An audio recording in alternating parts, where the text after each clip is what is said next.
देश की सबसे बड़ी अदालत ने लोकसभा चुनाव से ठीक पहले राजनीतिक पार्टियों को बड़ा झटका दिया है। 6 साल पुरानी इलेक्टोरल बॉन्ड स्कीम को असंवैधानिक बताया और तत्काल प्रभाव से इस पर रोक लगा दी गई। सुप्रीम कोर्ट ने अपने फैसले में कहा कि इससे लोगों के सूचना के अधिकार का उल्लंघन होता है। इसमें देने के बदले कुछ लेने की गलत प्रक्रिया पनप सकती है। यह राजनीतिक दल को सपोर्ट करने के लिए हो सकता है। कंट्रीब्यूशन के बदले कुछ पाने की चाहत भी हो सकती है। राजनीतिक चंदे की गोपनीयता के पीछे ब्लैक मनी पर नकेल कसने का तर्क सही नहीं। ये सूचना के अधिकार का उल्लंघन है। इलेक्टोरल बॉन्ड को स्टेट बैंक ऑफ इंडिया से जारी किया जाता था, लिहाजा सुप्रीम कोर्ट ने एसबीआई को कहा है कि वो एसबीआई 2019 से अब तक इलेक्टोरल बॉन्ड के जरिए चंदा लेने वाले राजनीतिक दलों की जानकारी दे। एसबीआई राजनीतिक दल की ओर से कैश किए गए हर इलेक्टोरल बॉन्ड की डिटेल दे, कैश करने की तारीख का भी ब्यौरा दे। एसबीआई सारी जानकारी 6 मार्च 2024 तक इलेक्शन कमीशन को देगी। इसके बाद इलेक्शन कमीशन के लिए सुप्रीम कोर्ट ने कहा है कि एसबीआई से मिलने वाली जानकारी को इलेक्शन कमीशन 13 मार्च तक अपनी ऑफिशियल वेबसाइट पर पब्लिश करे, ताकि जनता भी इनके बारे में जान सके। आपको बता दें, इलेक्टोरल बॉन्ड स्कीम 2 जनवरी 2018 को लॉन्च की गई थी। इस स्कीम के विरोध में कोर्ट में 2019 से ही मामला चल रहा था। 2 नवंबर को सुप्रीम कोर्ट ने इस मामले में फैसला रिजर्व कर लिया था और आज जब फैसला सुनाया तो विपक्ष की बाँछें खिल गईं। Big day for Indian democracy, big day for transparency, big day for the right to information under 19(1)(a), big day for striking out clearly unconstitutional provisions, big day for bringing transparency into the political system, big day for exposing political parties who are participating in scams, biggest scams in the history of this country in the last many years. It's a big day for many, many, many reasons.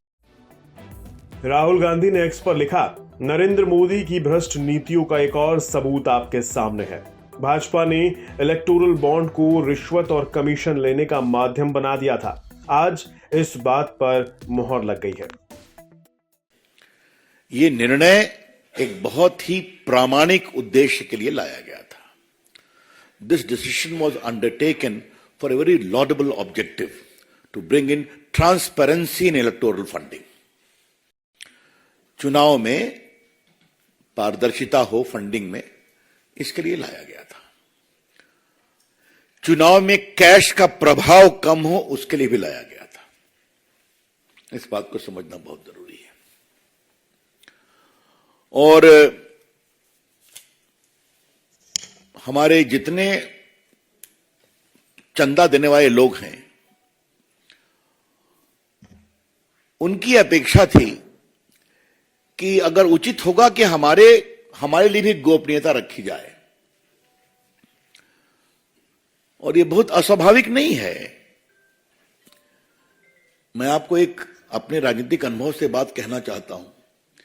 कहीं पर कोई सरकार है तो हम उनको सहयोग करते हैं। अब मान लीजिए वो सरकार हार गई और उनके विरोधी दूसरी जगह आए तो वो उनके खिलाफ हो जाते हैं। इसलिए कोई ईमानदारी से बिजनेस कर रहे हैं तो उनको अपना काम करें, ऐसा विचार था। और जो लेवल प्लेइंग फील्ड की बात करते हैं, उनके बारे में मुझे एक ही बात कहनी है। जहां तक कांग्रेस की टिप्पणी मैंने सुना नहीं है, अगर उन्होंने कहा है कि घूस लेके दिया गया है, अगर ये कहा है तो जिनका पूरा संस्कार घूस पर है, वो अगर ये आरोप लगाते हैं तो बड़ा हास्यास्पद लगता है। Those whose DNA is based upon corruption and bribery, please don't make those allegations against the BJP.